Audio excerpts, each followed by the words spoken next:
Bonjour, j'espère que vous allez bien. Je suis heureuse de vous retrouver aujourd'hui pour vous parler de la prochaine pleine lune qui aura lieu le 27 février à 9h17 heure de Paris.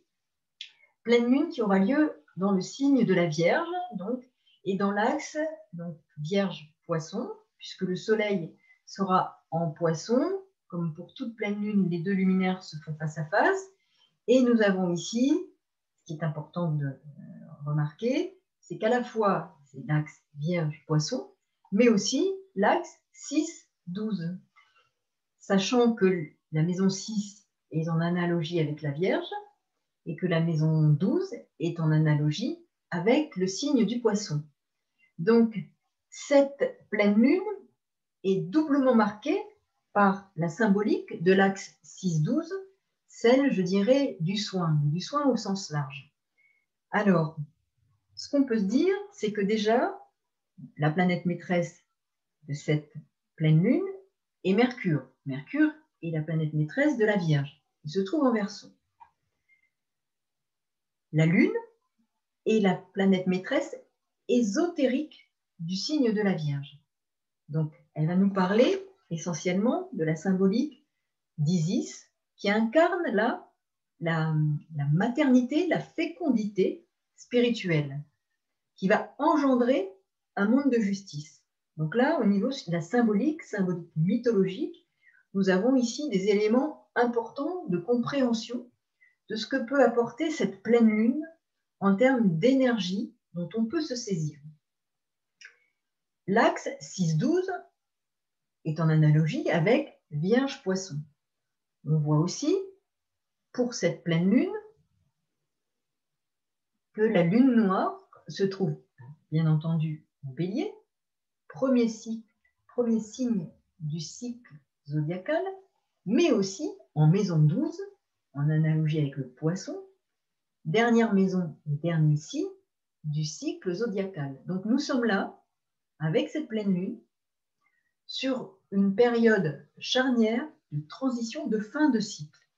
Fin de cycle qui a commencé en mars 2020 et qui se terminera en mars 2021, donc le mois prochain. Et nous sommes à cette phase de fin de cycle. La Vierge, elle, symbolise effectivement la synthèse de fin de cycle. Donc nous avons une lune en Vierge qui nous indique un chemin, le chemin du travail à effectuer au niveau de notre vie intérieure, de notre santé physique, santé psychique, santé spirituelle, travail qui arrive là en fin de cycle. C'est-à-dire que la lune en Vierge parle de gestation, de germination. Qu'est-ce qui, depuis le début du cycle zodiacal, a été mis au travail? Qu'est-ce qui a germé? À quoi nous avons été confrontés qui doit aujourd'hui nous permettre une évolution de conscience, nous conduire vers Neptune en Poisson? Qu'est-ce que nous avons à comprendre de ce que nous avons vécu au plan intime, personnel, avec la Lune en Vierge et les questions de notre vie personnelle, intime, de notre vie familiale? À quoi avons-nous été confrontés qui est en gestation dans ce cycle zodiacal, qui est en gestation et qui nous demande des prises de conscience pour notre évolution, pour repartir sur d'autres bases. D'autres bases qui aussi sont très en lien avec le Pluton au carré de la Lune noire, qui fait table rase de fonctionnement. Donc, quelles sont les prises de conscience que nous avons à faire au plan personnel, intime, familial, de nos relations de proximité, pour cheminer, évoluer, mais aussi au niveau collectif. Donc, cette fin de cycle zodiacal, avec ce focus mis par cette pleine lune sur cet axe 6-12, Vierge-Poisson, renforcé par cet axe Vierge-Poisson 6-12, qu'est-ce qui nous est demandé comme bilan? Quel doit être le bilan que nous devons faire de ce que nous avons vécu pendant cette année? Donc là, nous avons un moment important de prise de conscience. Prise de conscience majeure pour partir sur d'autres bases. C'est bien sûr la fin d'un cycle. Ça ne veut pas dire que les difficultés sont terminées. Nous allons nous engager vers d'autres choses. Là, cette fin de cycle, la préoccupation en fait de cette pleine lune de la Vierge est très liée au travail qui s'est engagé, qui est en gestation, en germination, autour des notions de santé. Parce que ce qui s'est manifesté dans nos vies à travers cet événement pandémique, autour de la santé, nous ramène à notre santé physique, bien sûr, mais à notre santé psychique et à notre santé spirituelle.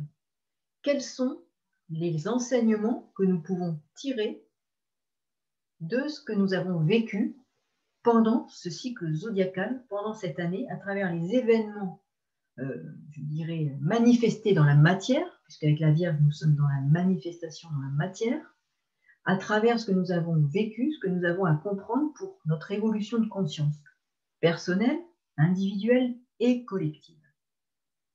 Et là, la Vierge qui focalise sur des valeurs négatives de la crise, qui lorsqu'elles sont affrontées positivement, apportent une conscience renouvelée. Et c'est là que nous sommes face à cette thématique mise en lumière lors de cette pleine lune, c'est comment, à travers cette gestation, cette germination, ce travail au fond de nous, dans nos tréfonds, pour aller vers une conscience renouvelée et partir sur une autre étape d'évolution. Donc là, nous sommes dans une phase de transition, parce qu'avec le Poisson, en point culminant, j'avais évoqué lors de la nouvelle lune combien Neptune était dominante. Et avec ce point culminant, je dirais renforcé par Neptune en Poisson, Poisson maison 12, nous avons bien la fonction du Poisson qui est de résoudre les conflits et de permettre la transition de s'opérer. Donc là, nous avons, à travers cette lune qui gouverne la forme, et la volonté des forces cosmiques divines de se manifester par la forme, la possibilité, à travers ce que nous avons vécu dans la matière, dans la forme, d'accéder à un autre niveau de conscience, individuel et collectif. Donc, bien entendu, ça ne veut pas dire que tout est fini. Ça veut dire que nous allons passer à une autre phase qui va commencer en mars. La lune noire, ici, donc en Bélier, premier signe du zodiaque, et à la fois de la roue zodiacale, donc signe printanier, signe du mois de mars, c'est aussi le signe du début de l'année zodiacale. Là, la lune noire est là, mais elle se situe par ailleurs en maison 12, en analogie, comme je le disais, avec le Poisson, donc dernier signe de la roue du zodiaque. Donc nous sommes bien à une phase charnière, elle unit à la fois le début et la fin. Donc elle nous présente un enjeu majeur à déceler à travers cette pleine lune en termes de sens des énergies en présence qui nous indique une phase charnière, une phase de fin de cycle pour commencer un nouveau cycle. Mais qu'évoque-t-elle? Donc la planète maîtresse de cette lune noire, c'est Mars, ici. Mars qui est bien sûr encore en Taureau, planète maîtresse, ici, Vénus en Poisson, sur la pointe de la maison 12. Donc Vénus, qui symbolise à la fois l'art, l'amour, les relations, les échanges, les plaisirs. C'est aussi, comme je disais, planète maîtresse du Taureau, la nourriture, la restauration. On voit bien que là, nous allons poursuivre quelque chose de difficile autour de la fonction et de la symbolique vénusienne, qui est sur la pointe de la maison 12, qui est aussi la maison des épreuves, en Poisson. Donc là, nous avons ce monde-là de la sensibilité extrême qui va être, là aussi, particulièrement, et continuer à être particulièrement touché. Donc là, nous avons à mesurer combien cette Vénus pourra être encore en souffrance avec tout ce qui est rattaché à la sphère vénusienne. Donc, On voit par ailleurs que Vénus est au carré de Mars, vous voyez ici. Donc, ce qui veut dire aussi qu'il y aura forcément ou probablement des vécus financiers au niveau quotidien qui seront difficiles. Il y aura des tensions. Il y aura des tensions avec le monde artistique, le monde de la restauration, le monde des loisirs, le monde des échanges. Donc, nous n'avons pas terminé avec ce monde aussi de l'argent que l'on gagne par soi-même. Donc, on voit bien que cette dimension-là va être peut-être encore plus d'actualité à partir de mars 2021. Et cette lune noire en maison 12 nous parle, elle, de crise de masse de travailleurs. Elle parle aussi de personnes démunies, des personnes exclues de la société, en marge. Elle parle de réformes des aides sociales. Ça peut être la réforme de la retraite. Vous voyez, on peut être là encore dans une dynamique qui va s'engager et qui sera encore plus prégnante. Et cette pleine lune met un focus sur toutes ces dimensions-là qui sont je dirais, en filigrane et qui seront encore plus prégnantes en 2021. Il est question aussi, avec la lune en poisson, d'action philanthropique ou humanitaire. Des problèmes aussi liés à des addictions qui peuvent être plus importantes. On entend dire que les personnes en travail à domicile, pour certains, il y a une augmentation de la consommation de la drogue, une augmentation de la consommation de produits stupéfiants.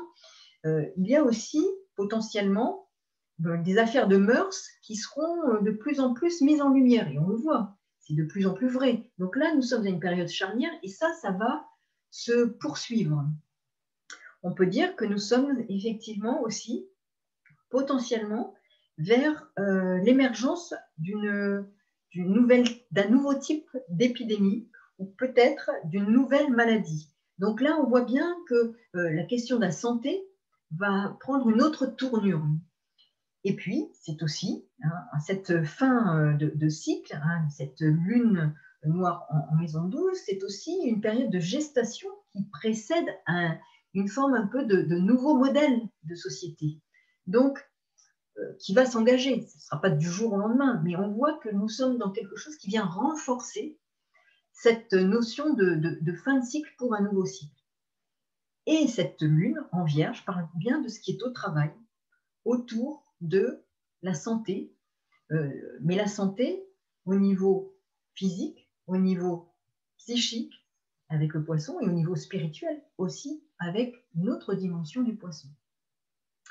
Donc là, nous avons une pleine lune qui est riche en symbolique, en tendance astrale, en orientation, dont on peut se saisir pour comprendre les enjeux sous-jacents avec le poisson, sous-jacents à ce que nous vivons, je dirais individuellement, mais aussi collectivement. Par ailleurs, ce qui est important, c'est de mesurer aussi combien nous allons avoir à faire pendant cette pleine lune à cette notion de justice sociale. C'est-à-dire nous arrivons à une fin de cycle qui appelle notre attention sur la justice sociale. Saturne, Jupiter, parce que Jupiter est aussi le deuxième maître du poisson et qu'il est là pour incarner ce que Isis et cette lune planète maîtresse ésotérique de la Vierge nous incite et demande à engendrer, à travers ces prises de conscience, un monde social plus juste. Mais la problématique est là, elle est posée. C'est pour aller vers un monde social plus juste, nous allons passer par des épreuves et des crises sociales importantes qui demandent une remise à plat. Pluton qui est là, remise à plat, transmutation des énergies. Lune noire qui est là en bélier et qui arrivera ensuite en taureau pour questionner justement ce nouveau mode, ces nouvelles valeurs.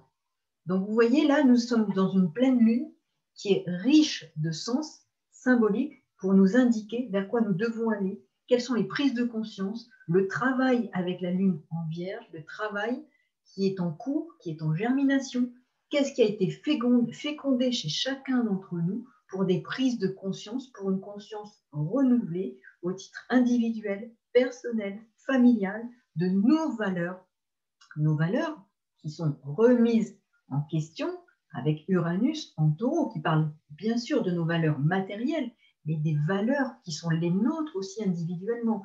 Quelles sont ces valeurs que nous devons remettre en question, qui seront remises en question forcément par les événements collectifs auxquels nous serons confrontés.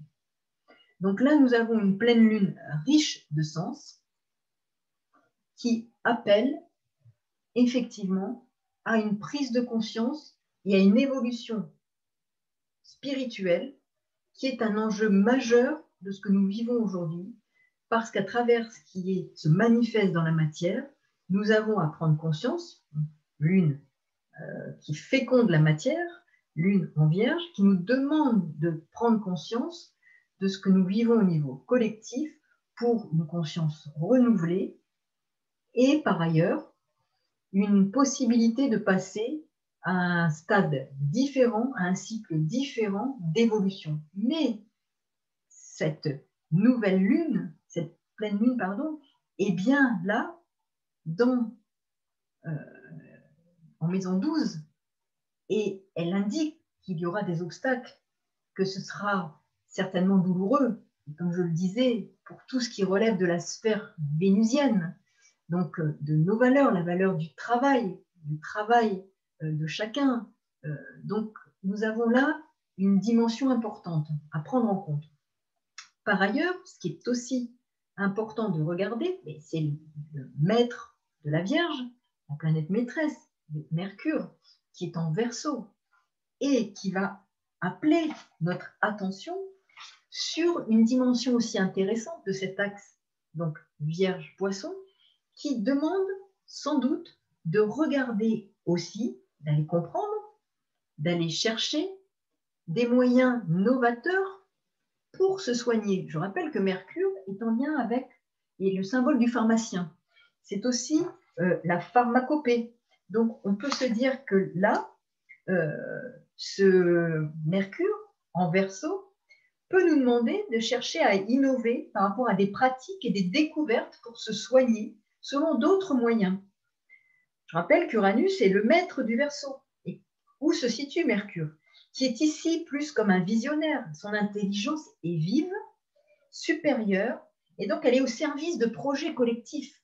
Là. Donc l'intelligence supérieure, la recherche, au service de projets collectifs, en essayant, grâce à ce Mercure pharmacien et à cet axe 6-12 activé par cette pleine lune, Vierge-Poisson, de trouver des moyens de se soigner, certainement plus naturels, puisque nous avons quand même Vénus qui est la planète maîtresse du taureau, mais aussi qui nous demande d'aller chercher dans cette valeur, la valeur du taureau, la valeur de Gaïa, de trouver, grâce à la place de Uranus en taureau, des moyens innovants pour se soigner, puisque Mercure, là, le pharmacien, en Verseau, va nous proposer de chercher des moyens innovants en termes de pharmacopée, en termes de soins, pour aller répondre aux besoins de santé liés à tout ce que nous vivons actuellement. Mais santé, je rappelle, santé physique, santé psychique et santé spirituelle. Quels sont les moyens qui sont à notre disposition dans notre environnement, parfois le plus proche, sur la planète Gaïa, nous avons Uranus en taureau, qui nous indique qu'il y a besoin d'aller justement chercher des moyens différents, des moyens innovants dans la pharmacopée, dans des techniques, dans des pratiques innovantes pour se soigner, et ces moyens innovants qui relèveraient de la médecine naturelle offerte par Gaïa. Donc vous voyez, cette pleine lune est riche en symbolique. Donc elle nous apporte des éléments de compréhension sous-jacents. Donc elle nous demande clairvoyance, capacité à déceler des enjeux sous-jacents, des subtilités, voire des failles, à développer une démarche collective sans perdre le sens de notre individualité, avec cet amas planétaire en Verseau, de comprendre avec une intuition plus grande quels sont les projets de société que l'on nous propose pour aller, grâce à Mercure qui est au trigone de Mars, chercher avec une action, je dirais, distanciée, chercher à comprendre, à mesurer ce qui est au travail, tant au plan collectif qu'individuel. Et là, nous voyons tout ce qui est en œuvre pour essayer de nous apporter une compréhension et une clairvoyance sur ce que nous vivons intellectuellement, physiquement, spirituellement, au plan de notre vie personnelle comme collective, pour essayer d'assonder, de dépasser la matérialité qui nous est proposée, de lâcher prise avec cette forme de la manifestation dans la matière pour aller vers une compréhension élargie de ce qui se joue pour nous, afin de passer un cycle, de terminer un cycle pour en engager un autre, qui ne sera pas simple, des obstacles seront encore présents, mais il est question d'une période de développement qui va s'engager pour nous permettre d'accéder à un autre niveau de conscience plus éveillé. Mais, bien entendu, rien n'est terminé. Nous allons passer à un autre cycle d'expérience qui va, là aussi, nous apporter matière à évolution. Donc, c'est à nous, à nous saisir de ces éléments-là pour justement aller vers une conscientisation plus grande à partir de ce qui se manifeste aujourd'hui à travers les événements de vie qui ne sont que le reflet de ce que nous avons à comprendre, à mesurer sur notre santé, qui est au niveau physique, mais au niveau psychique et au niveau spirituel, pour accéder à un niveau de compréhension de ce que nous devons vivre, de ce qui est en germe et qui a été fécondé à travers les événements que nous avons rencontrés cette année, pour nous permettre d'aller vers une compréhension plus aiguisée, plus large, plus clairvoyante de ce qui se joue pour nous, afin d'évoluer en tant qu'humains sur cette terre-planète Gaïa, et ce qui nous propose l'éveilleur Uranus en Taureau. Voilà, pour des éléments en tout cas de décryptage de cette pleine lune qui est très riche, et on pourrait encore en dire énormément parce qu'il y a effectivement, comme vous pouvez le voir là, il y a par ailleurs regardez, il y a Saturne qui est au carré d'Uranus, donc là aussi, de façon importante, les 2 maîtres planétaires du Verseau sont au carré l'un de l'autre, donc tension, potentiellement, ils sont chacun, alors Saturne, c'est le premier maître du Verseau, donc c'est important aussi de savoir qu'il est quand même chez lui. Uranus le regarde d'un mauvais œil, certes, mais Saturne est quand même chez lui. Uranus, lui, est le 2e maître du Verseau au niveau chronologique. Il est en Taureau, donc là, on voit bien qu'il y a des tensions au niveau de ce qui se joue pour notre collectif et des projets collectifs, de la vie en collectif. Qu'est-ce qui va être source de tension?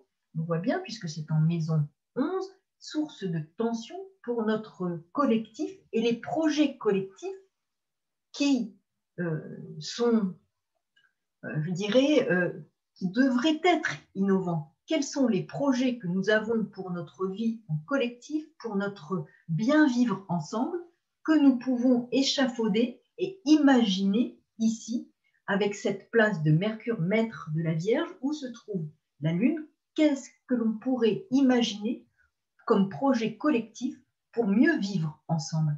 Et là, c'est une perche qui nous est tendue, qui aujourd'hui fait l'objet de tensions, parce que nous sommes dans une phase de tension entre ces énergies-là, mais qui vont se structurer pour nous amener à justement à élaborer, échafauder une société nouvelle avec des projets collectifs qui vont être structurants et source d'épanouissement quand nous aurons, bien entendu, entamé ce chemin qui est en cours, de nous conduire vers justement cette activation de tous les signes d'air. Donc là, nous avons encore du travail sur la planche. La Lune en Vierge nous parle de ce travail qui est en gestation, qui est en cours, mais qui nous indique un chemin qui se présente à nous. Nous sommes à la fin d'un premier cycle, nous allons nous engager vers un second, mais qui nous amène vers cette conscience rénovée, vers des projets sociaux et collectifs rénovés, source d'épanouissement. Mais pour cela, il faut d'abord que tout ce qui existe, il soit fait table rase de ce qui existe dans le mode de fonctionnement relatif à la sphère vénusienne, notre façon de consommer, notre façon de partager, notre façon d'aimer, notre façon de nous comporter de façon avec l'autre. Ça, c'est une démarche qui est en cours et qui va encore subir des obstacles, des souffrances pour arriver à une transformation majeure via des prises de conscience pour des projets collectifs qui seront source de satisfaction, mais bien entendu, nous sommes qu'à une phase, une étape de cette évolution, et cette pleine lune, qui est très riche, je le répète, nous donne justement, un peu comme peut le faire le Sagittaire, avec la planète maîtresse du Sagittaire, Jupiter, qui, alors qu'elle forme quand même un sextile au nœud sud et au nœud nord, comme Mercure forme aussi un sextile au nœud sud et au nœud nord, nous donne des indications sur ce que nous avons à rénover dans nos modes de pensée, de concevoir des projets collectifs et de vivre ensemble. Donc ça, c'est aussi important à noter, et que cette maison 8 qui se trouve en Sagittaire, c'est la maison de la transmutation, de la transformation. Qu'est-ce que nous avons à prendre en compte dans nos façons de penser, de façon de communiquer, qui doit être modifié, rénové pour améliorer nos projets collectifs de vivre ensemble. Voilà, je pense qu'il y a bien matière à réflexion et à travers cette pleine lune. Donc, je vous souhaite une bonne pleine lune, pleine de richesse et de compréhension de ce qui se joue et pour vous et au niveau de notre vie collective et de notre collectif humain. Je vous souhaite une belle pleine lune. À très bientôt et merci en tout cas pour tous vos messages et votre écoute bienveillante. À très bientôt. Au revoir.